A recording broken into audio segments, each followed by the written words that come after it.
On accueille Alain Roche. Bonsoir Alain. Bonsoir. Salut Alain. Alors Bonsoir Alain, François, salut Simon. évidemment, on se connaît un petit peu puisqu'on a travaillé ensemble dans d'autres médias. Alain, avec Simon aussi. Tu as Ouais. été formé au club des Girondins de Bordeaux, premier match en 85, tu restes jusqu'en 89 et ensuite tu reviendras aussi en fin de carrière en 2000.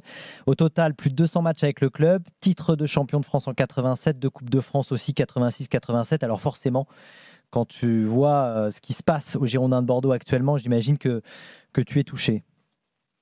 Oui, et directeur sportif il y a 3 ans aussi au Et club. directeur sportif, bien sûr, tout à fait, pendant 1 an. Oui, très touché, traumatisé, triste.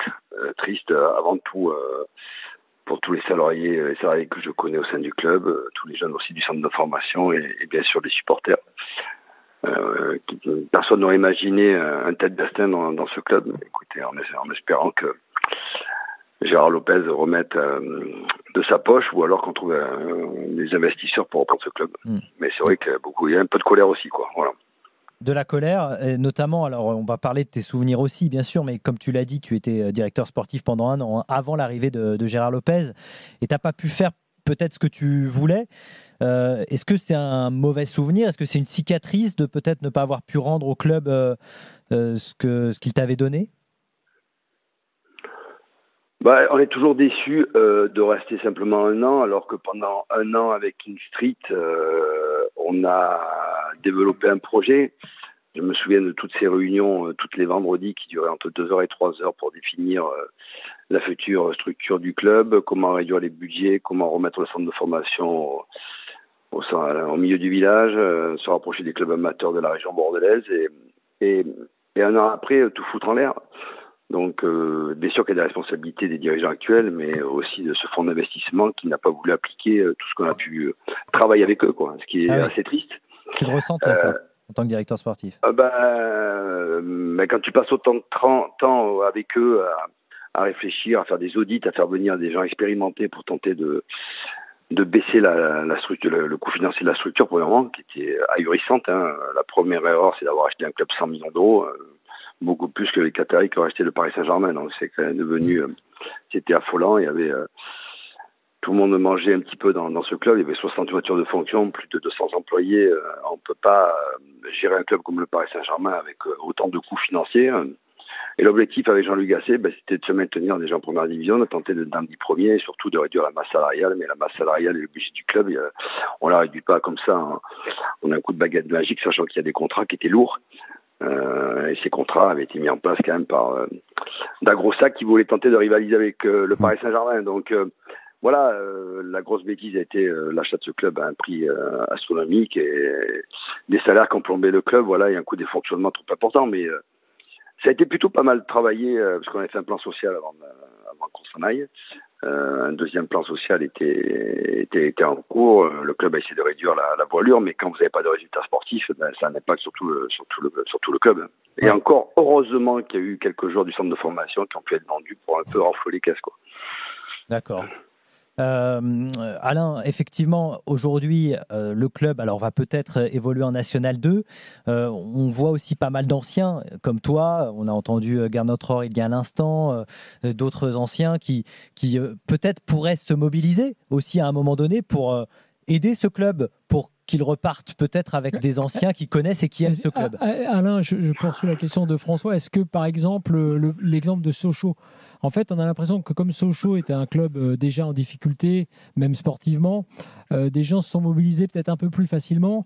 On se demande si pour Bordeaux, ça pourrait être la même chose, si quelque part, il ne faut pas une union d'anciens joueurs et peut-être de supporters aussi pour essayer de faire quelque chose.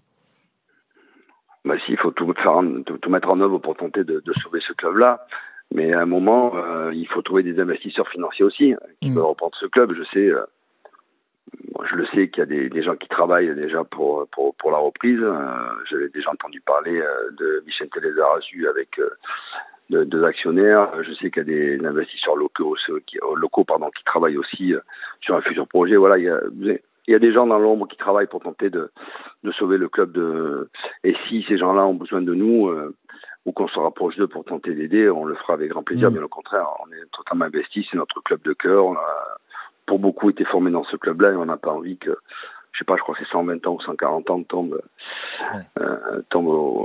aussi bas, quoi. Voilà. Ouais. D'ailleurs, toi, c'est aussi pour des raisons financières. Il me semble que tu as dû quitter les Girondins de Bordeaux, c'est ça, en 89 pour Marseille. Oui. Tu voulais pas spécialement partir?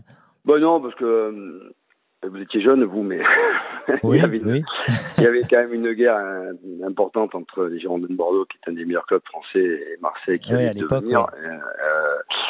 On avait 2 présidents qui avaient beaucoup de caractère aussi. C'est ça, Claude Bèze et Bernard Tapie, ouais.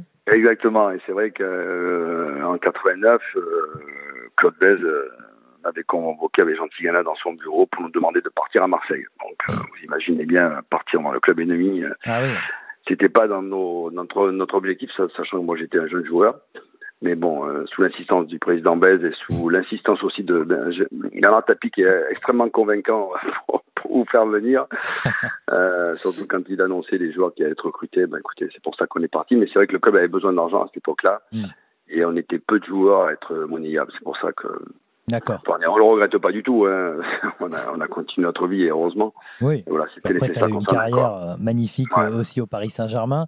On s'en souvient. C'est quoi ton plus beau souvenir, là, si tu dois retenir un souvenir de ton passage chez les Girondins de Bordeaux?